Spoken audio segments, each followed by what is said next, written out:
ನಮಸ್ಕಾರ. ನಾನು ಡಾಕ್ಟರ್ ವಾಸುದೇವ್ ಶೆಟ್ಟಿ, ಸಹ ಪ್ರಾಧ್ಯಾಪಕ, ಹಿಂದಿ ವಿಭಾಗ, ಮಹಾರಾಣಿ ಮಹಿಳಾ ವಿಜ್ಞಾನ ಕಾಲೇಜ್. ನಾನು ಕನ್ನಡದ ಹಿನ್ನೆಲೆಯಿಂದ ಬಂದ ವಿದ್ಯಾರ್ಥಿಗಳಿಗೋಸ್ಕರ ಫಸ್ಟ್ BCAಗೋಸ್ಕರ ಪ್ರೇಮಚಂದ್ರ ಬರೆದಿರುವಂತಹ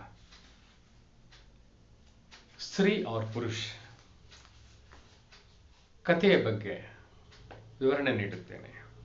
ಹಿಂದಿ ಮತ್ತು ಕನ್ನಡ ಎರಡು ಜೊತೆಯಾಗಿ ಹೇಳ್ತೀನಿ. ಪ್ರೇಮಚಂದ್ರ ಹಿಂದಿ ಸಾಹಿತ್ಯ ಕ್ಷೇತ್ರದ ದೊಡ್ಡ ಲೇಖಕರು, ಕಹಾನಿ ಸಾಮ್ರಾಟ್ ಅಂತ ಕೂಡ ಹೇಳ್ತಾರೆ ಅವರಿಗೆ. उनके द्वारा लिखित कहानियां मानसरोवर में संग्रहित है. मानसरोवर ಅಂದ್ರೆ ಬುಕ್ ವಾಲ್ಯೂಮ್ 1, 2, 3 ಅವ್ರು ಬರೆದಂತ ಸುಮಾರು 300ಕ್ಕಿಂತ ಹೆಚ್ಚು ಕಥೆಗಳು. ಪ್ರೇಮಚಂದ್ ಬರೆಯದಿರುವಂತಹ ಕಥೆಗಳೇ ಇಲ್ಲ ಅಥವಾ ಕ್ಷೇತ್ರಗಳೇ ಇಲ್ಲ. ऐसा कोई विषय नहीं है जो प्रेमचंद न लिखे हो. प्रस्तुत कहानी स्त्री और पुरुष. एक कथेಯಲ್ಲಿ इस कहानी में बिपिन बाबू नाम के एक व्यक्ति है. बिपिन बाबू ಅನ್ನುವಂಥ ಒಬ್ಬ ವ್ಯಕ್ತಿ, स्त्रियों के बारे में उसकी बहुत सुंदर कल्पना है. ಮಹಿಳೆಯರ ಬಗ್ಗೆ ಬಹಳ ಸುಂದರ ಕಲ್ಪನೆ ಇದೆ. ಅದರಲ್ಲೂ ತನ್ನ ಭಾವಿ ಪತ್ನಿಯ ಬಗ್ಗೆ ತುಂಬಾ ಒಳ್ಳೆ ಕಲ್ಪನೆಯನ್ನು ಕಟ್ಕೊಂಡಿರುವಂಥವ. ऐसे सुंदर कल्पना देखा है, मेरी बीवी ऐसे होगी वैसे होगी.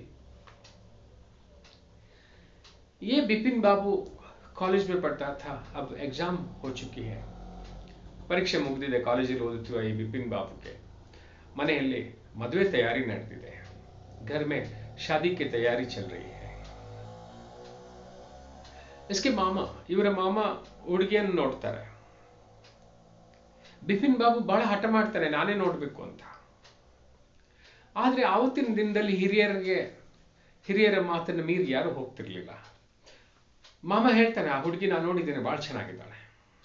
उन दिनों में बड़ों के विरुद्ध कोई नहीं जाते थे. बिपिन बाबू जिद करते हैं, मैं लड़की को देखूंगा स्वयं. लेकिन उसके मामा कहता है, मैं देख के आया हूं, वो लड़की अति सुंदर है, बहಳ ಸುಂದರವಾಗಿದ್ದಾಳೆ. ನಿರೂಪಾಯನಾಗಿ बिपिन बाबू ಸುಮ್ಮನಾಗ್ತಾನೆ.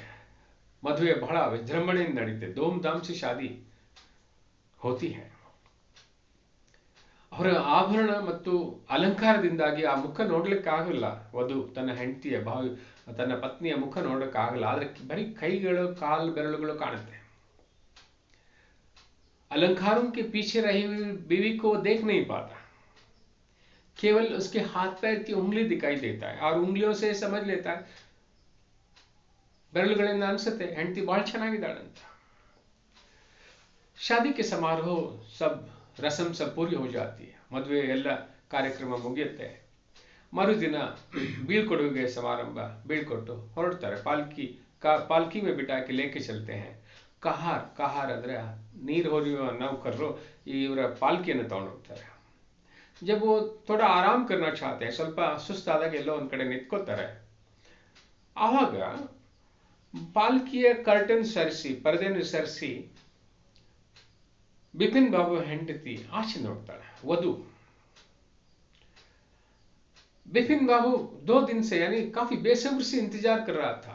ಬಹಳ ಕುತೂಹಲದಿಂದ ಕಾತುರನಾಗಿ ಹೆಂಡತಿ ಮುಖ ನೋಡಕ್ಕೆ ಇಷ್ಟಪಡ್ತಿದ್ದ. ಅಲ್ಲಿ ನೋಡ್ತಾನೆ, ಹೆಂಡತಿ ಹೊರಗಡೆ ನೋಡ್ತಾ ಇದ್ದಾಳೆ. ಹೆಂಡತಿ ಮುಖ ನೋಡಿ ಬಹಳ ತಿರಸ್ಕಾರ ಹೋಗುತ್ತೆ. ಬಹಳ ಸುಂದರ ಕಲ್ಪನೆಯನ್ನು ಕಂಡಿದ್ದ ತನ್ನ ಭಾವಿ ಪತ್ನಿಗೋಸ್ಕರ. ಬೆಳ್ಳಗಿದ್ದಾಳೆ ಖಂಡಿತವಾಗಿ, ಸಫೇದ್ ಹೈ ಜರೂರ್, ಲೇಕಿನ್ ಸಫೇದ್ ಚेहरे ಒಳಗಡೆ ಕಾಂತಿ ನಹಿ ಹೈ. ರೋಗ್ ಕಿ ಲಕ್ಷಣ ಅಂದ್ರೆ ಬೆಳ್ಳಗೆ, ಅತಿ ಬೆಳ್ಳಗಿರುವಂತಹ, ಬಿಳ್ಚಿಕೊಂಡಿರುವಂತಹ ರೂಪ, ತುಂಬಾ ಅಗಲವಾದಂತಹ ಮುಖ. ಮಾಮು ಬಗ್ಗೆ ಬಹಳ ಕೋಪ ಬರುತ್ತೆ. ಮಾಮನ ಬಗ್ಗೆ, ಮಾಮ ಏನಾದ್ರೂ ಎದುರು ಸಿಕ್ಕಿದ್ರೆ, ಮಾಮ यदि वो सामने मिलता तो वो कभी भूल नहीं सकता. ऐसा उसके विचार करने वाला था, उसको पकड़ लेने वाला था. मामा को बहुत दुख होता है, तिरस्कार होती है, घृणा होती है. बाल एक देखिए, प्रेमचंद कहते हैं वो अति सुंदर पत्नी की कल्पना करने के कारण ये हालत है. अत्यंत सुंदर ಹೆಂಡತಿಯ ಕಲ್ಪನೆ ಮಾಡಿದ್ರಿಂದ ಅವನಿಗೆ ಈ ಕಥೆ ತಕ್ಷಣ ಬಹಳ ದುಃಖ ಆಗುತ್ತೆ. ಆದ್ರೆ ಇದರಲ್ಲಿ ಆಶಾಳದೇನು, ಪತ್ನಿ ಆಶಾಳದೇನು ತಪ್ಪಿಲ್ಲ. ಅಷ್ಟು ವಿಶಾಲ ಹೃದಯ ಇದೆ ಬಿಪಿನ್ ಬಾಬುಗೆ. ಆದ್ರೆ ಮನೆಗೆ ಬರ್ತಾನೆ, ಮನೆಗೆ ಬಂದು ಹೆಂಡತಿ ಜೊತೆ ಮಾತಾಡೋದಿಲ್ಲ, ಭೇಟಿ आಗೋದಿಲ್ಲ, उसके साथ बातचीत भी कम, मिलना जुलना बंद, केवल दोस्तों के साथ बाहर गुजरते रहता है, ಗೆಳೆಯರ ಜೊತೆ ಸುತ್ತಾಡೋದು. वाहर गटले हेंडती की मुख नोड़के सिकता है. बीवी को भी आश्चर्य होता है, दुखी हो जाती हो, क्यों ऐसे करते हो, इसमें मेरे क्या गलती है. आजकल सूरत बनाने वाले डॉक्टर पैदा हुए हैं. ಇತ್ತೀಚಿನ ದಿನದಲ್ಲಿ ಕೇಳ್ತೀನಿ ನಾನು, ಮುಖವನ್ನ ಪ್ಲಾಸ್ಟಿಕ್ ಸರ್ಜರಿ ಮಾಡುವಂಥವ್ರು ನಾವೇನು ಕೇಳ್ತೀವಿ ಅದು ಪ್ರೇಮಚಂದ್ರ ಆವಾಗಲೇ ಬರೀತಾರೆ. ಅಂಥ ಡಾಕ್ಟರ್ ಇದಾರಂತೆ, ನನ್ನನ್ನು ಎಲ್ಲಾದ್ರೂ ಕರ್ಕೊಂಡು ಹೋಗಿ ನನ್ನ ಮುಖ ಸರಿ ಮಾಡು, ನಿನಗೆ ಬೇಕಾದಂಥ ಮುಖ ಮಾಡು. बिपिन बाबू ಹೇಳ್ತಾನೆ, जब भगवान ही ठीक नहीं कर सका ಈ ಡಾಕ್ಟರ್ क्या करेंगे, ದೇವರೇ ನಿನ್ನನ್ನು ಸರಿ ಮಾಡಿಲ್ಲ तो ಆ ಡಾಕ್ಟರ್ ಏನು ಮಾಡ್ತಾನೆ. आशा बेचारी चुप रहती है, लेकिन उसकी भी तबीयत खराब हो जाती है, ಅವಳ ಹೆಲ್ತ್ ಕೂಡ ಹಾಳಾಗುತ್ತೆ. ಈ ತರನೇ ಅವ್ರು 10-15 दिन ಗುಜರ್ ಜಾತಿ है, ಚಲಿ ಒಂದು 10-15 ದಿನಗಳು ಕಳೆದು ಹೋಗುತ್ತೆ, ತಿಂಗಳುಗಟ್ಟಲೆ. ಒಂದಿನ ತನ್ನ ಗಂಡನಿಗೆ ಕರೀತಾಳೆ, ಆತ ಕೂಡ ಬರ್ತಾನೆ. ಇವಳಿಗೆ ಹುಷಾರಿಲ್ಲ, ಅದಕ್ಕೋಸ್ಕರ ಕರೆದಿದ್ಲು. ನೋಡ್ತಾಳೆ, ಇವಳಕ್ಕಿಂತ ಕೆಟ್ಟ ಸ್ಥಿತಿಯಲ್ಲಿ ಅವನಿದ್ದಾನೆ. ಪತ್ನಿ ಚೆನ್ನಾಗಿಲ್ಲ ಅನ್ನೋ ಕಾರಣದಿಂದ ಹೊರಗಡೆ ಕೆಟ್ಟ ಜನರ ಸಹವಾಸದಿಂದ ಅವನ ಹೆಲ್ತ್ ಎಲ್ಲ ಹಾಳಾಗ್ಬಿಟ್ಟಿದೆ. ತಿಂಗಳುಗಟ್ಟಲೆ ಈ ತರ ಬಿವಿಯಿಂದ ದೂರ ಇದ್ದು ಬೇರೆ ಯಾರೋ ವೇಶ್ಯರು, ಆಮೇಲೆ ಕುಡಿತ, ಏನೆಲ್ಲ ಸೇರಿ ಆತನ हेल्थ ಕೆಟ್ಟ ಹೋಗಿದೆ. कई दिनों से कई महीनों तक वो बीवी से ना मिलता था, बाहर गलत दोस्तों के साथ रहने के कारण उसकी हालत बिगड़ गई है. ಹುಲಿಯ बिगड़ गई. ಹುಲಿಯ ಅಂದ್ರೆ ಮುಖದ ಛಾಯೆನೇ ಕೆಟ್ಟೋಗ್ಬಿಟ್ಟಿದೆ. ಆಶ್ಚರ್ಯ ಆಗುತ್ತೆ, ಇದೇನು ನನ್ನ ಆರೋಗ್ಯ ಸರಿ ಇಲ್ಲ ಅಂದ್ರೆ ನಿಮ್ದು ತುಂಬಾ ಕೆಟ್ಟೋಗ್ಬಿಟ್ಟಿದೆ ಅಂತ ಕೈ ಹಿಡಿದು ಕುಳಿಸ್ಕೋತಾಳೆ. ಆದ್ರೆ ಆವಾಗ ಅವ್ನ ಕೈ ತಪ್ಪಿಸ್ಕೊಳ್ಳೋದಿಲ್ಲ, ಕೂತ್ಕೋತಾನೆ. मुख नोड़ोके कांति नहीं ला, देखने में कांतिहीन चेहरा है पति का. यही नहीं, थोड़ी देर में वो बेहोश हो जाते, गिर जाते हैं, हाथ पैर पटकता है. ಸ್ವಲ್ಪ ಹೊತ್ತಲ್ಲಿ ಕಾಟಲ್ಲೇ ಬೀಳ್ತಾನೆ, ಮೂರ್ಛಿತ ಹೋಗ್ತಾನೆ, ಕೈ ಕಾಲು ಅಲ್ಲಾಡಿಸ್ತಾನೆ. मुंह से पिचकारी निकलती है, नौरे बरते. दोस्तरिಗೆಲ್ಲ ಹೇಳ್ತಾಳೆ, दोस्तों को सब उनको इंफॉर्मेशन यानी बुलावे देती है, और सब लोग आते हैं, फ्रेंड्स आते हैं, डॉक्टर के पास ले चलते हैं. डॉक्टर कहता है ये फालिक है, वो वर्ड देखना है, फालिक, सॉरी फालिज यानी पैरालिसिस.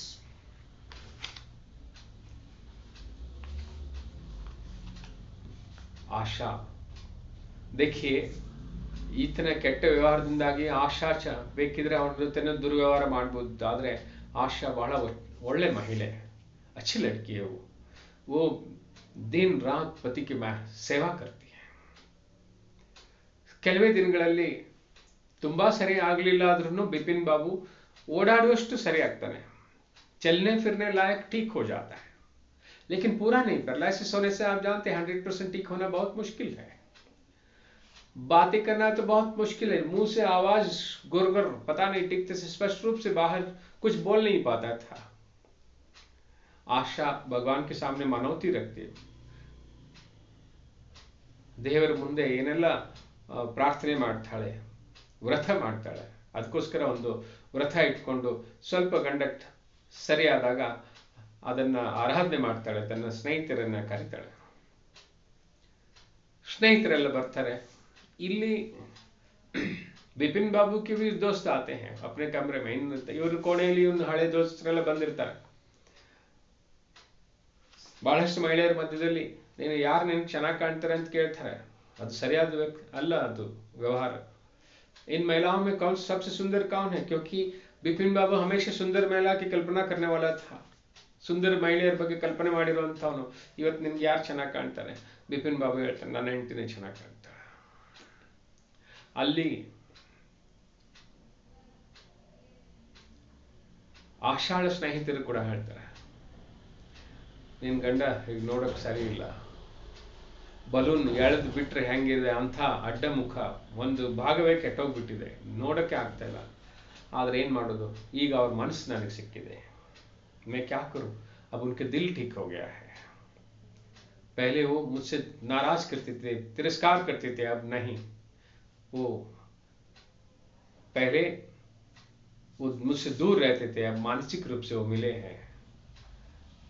ಈ ರೀತಿ ಪ್ರೇಮಚಂದ್ ಒಂದು ಸ್ತ್ರೀ ಪುರುಷರ ಮತ್ತು ಮಹಿಳೆಯರನ್ನು ಸಂಸಾರದಲ್ಲಿ ಬರೀ सौंदर्य मुख्य ಅಲ್ಲ ಅನ್ನೋದನ್ನ, केवल सौंदर्य ही सब कुछ नहीं है, ये विचार प्रेमचंद कहना चाहते हैं। और एक परिवार में प्यार, स्नेह, विश्वास इसकी जरूरत होती है, तभी जीवन अच्छी तरह से चलता है।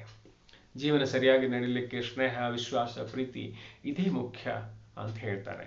ಇಲ್ಲಿ ಕತೆ ಮುಗಿಯುತ್ತೆ ನೋಡಿ. BCA ಇದೆ ಇದು. आप इसका सारांश 1-2 पेज लिखने में आपको कोई दिक्कत नहीं होगी। बिपिन बाबू कॉलेज में पढ़ते थे, पढ़ते समय वो सुंदर यानी साहित्य के विद्यार्थी होने के कारण सुंदर महिलाओं का, स्त्री का कल्पना करता था, उनके यौवन वगैरह वगैरह. ವಿದ್ಯಾರ್ಥಿಯಾಗಿರೋ ದಿನದಿಂದಲೂ ಸ್ತ್ರೀಯರ ಬಗ್ಗೆ ಓದಿ ತನ್ನ ಹೆಂಡತಿ ಬಹಳ ಸುಂದರ ಇರಬೇಕು ಹಾಗೆ ಹೀಗೆ ಕಲ್ಪನೆ ನೋಡಿರುವಂತ ಈತನಿಗೆ ಇವನ ನಿರೀಕ್ಷೆ ವಿರುದ್ಧವಾದಂತಹ ಹೆಂಡತಿ ಕಂಡಾಗ ಬಹಳ ತಿರಸ್ಕಾರ ಭಾವ ಉತ್ಪನ್ನ ಆಗುತ್ತೆ. ಹಾಗೆ ಆದ್ರೂ ಸಹ ಆಶಾಳನ್ನ ಅವನು ತಿರಸ್ಕಾರ ಮಾಡಲ್ಲ, ಮಾವನ ಬಗ್ಗೆ ಕೋಪ ಮಾಡ್ತಾನೆ, ಇದು ನನ್ನ ಹಣೆ ಬರ, ಏನ್ ಮಾಡೋದು ಅನ್ಕೋತಾನೆ. ಆದ್ರೆ ಹೆಂಡತಿನ ಭೇಟಿ ಆಗಲ್ಲ, ಪ್ರೀತಿಸಲ್ಲ, ದೂರ ಇರ್ತಾನೆ. ಆದ್ರೆ ಕೆಟ್ಟ ಜನರ ಸಹವಾಸದಿಂದಾಗಿ ಅವನ ಆರೋಗ್ಯ ಕೆಡುತ್ತೆ. ಆರೋಗ್ಯ ಕೆಟ್ಟಾಗ ಬಹಳ ಕಷ್ಟಪಟ್ಟು ಅವನು ಸರಿ ಮಾಡ್ತಾಳೆ. ದಿನ ರಾತ್ ಉನಕಿ ಸೇವಾ ಕರ್ತಿ ಹೈ. ಸ್ವಲ್ಪ ದಿನದಲ್ಲಿ ಅವನು ಸರಿ ಆಗ್ತಾನೆ, ಆದ್ರೆ ಪೂರ್ತಿ ಅಲ್ಲ. ಆದ್ರೆ ಮತ್ತೆ ಅವರಿಬ್ಬರ ಮಧ್ಯದಲ್ಲಿ ಮಾನಸಿಕವಾದಂತಹ ಸ್ನೇಹ ಉತ್ಪನ್ನ ಆಗುತ್ತೆ. ಪ್ರೇಮಚಂದ್ ಬಹಳ ಅರ್ಥಪೂರ್ಣ ढंग में ಅಂದ್ರೆ ಬಹಳ ಅರ್ಥಪೂರ್ಣ ಶೈಲಿಯಲ್ಲಿ ಹೇಳಿದ್ದಾರೆ. आपको इसके अलावा जो भी प्रश्न रहेगा आप जरूर मुझे पूछिए. इसमें आप बिपिन बाबू के बारे में शॉर्ट नोट्स भी लिख सकते हैं, प्रश्न आ सकता है. बिपिन बाबू जो स्त्री और पुरुष का मुख्य पात्र है, कॉलेज में पढ़ते थे और पढ़ाई के दिनों में ही अपने भावी पत्नी के बारे में वो कल्पना करके बैठे थे, सुंदर स्त्री की. लेकिन शादी के समय जब वो देखता है अपने ಅವರ ಇಚ್ಛೆಗೆ ವಿರುದ್ಧವಾದಂತ ಮುಖ ನೋಡಿದಾಗ ದುಃಖ ಪಡ್ತಾರೆ. ಏನ್ ಬೇಕಾದ್ರೂ ನೀವು ಸರಳವಾಗಿ ಬರಬಹುದು, ಇದರಲ್ಲಿ ಯಾವುದೇ ಕಠಿಣವಾದಂತಹ ವಿಚಾರಗಳಿಲ್ಲ. ನಮಸ್ಕಾರ.